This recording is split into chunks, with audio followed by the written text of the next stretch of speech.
जनतेच्या समस्यांकडे त्यांचं दुर्लक्ष होत आहे। जनतेने निवडून दिलेले लोकप्रतिनिधी इथल्या जनतेच्या प्रश्नांवर बोलत नाहीत।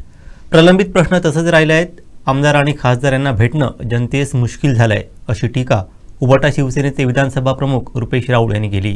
दुर्दैवाची गोष्ट आहे की आजच्या घडीला जे लोकप्रतिनिधी आहेत, पालकमंत्री असतील, खासदार असतील, आमदार असतील, हे खऱ्या अर्थानं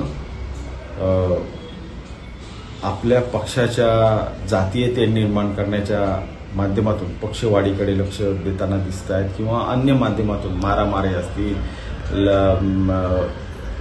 अन्य लफडी असतील, ह्या प्रकरणात जास्त म्हणजे विकासाकडे दुर्लक्ष मात्र सगळ्या लोकप्रतिनिधींचा झालेला दिसतो।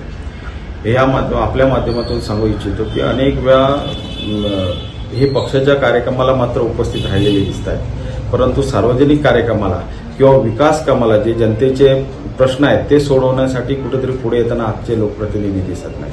म्हणजे आताच्या घडीला खऱ्या अर्थानं यांनी लोकप्रतिनिधी म्हणून जी काही जबाबदारी आहे, कर्तव्य आहेत, ह्यांचे विसर ह्यांना पडलेला आहे।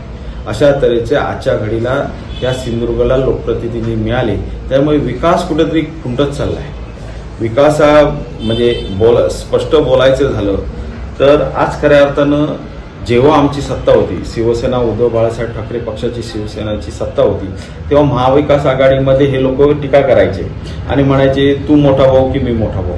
पण आज ह्यांच्यामध्ये जे काही रसिकेच चालू आहे, मोठा भाऊ नाही, तू मोठा की मी मोठा, अशा तऱ्हेचं आणि विकास बोंबलतोय यामध्ये, अशी परिस्थिती झालेली आहे। म्हणजे तू मोठा की मी मोठा आणि विकास बोंबलत पडलाय, अशा तऱ्हेची आजची परिस्थिती ह्या सिंधुदुर्गाची झालेली आहे। म्हणजे आरोग्याचा प्रश्न असेल, म्हणजे जो जनतेचा प्रश्न आहे महत्वाचा,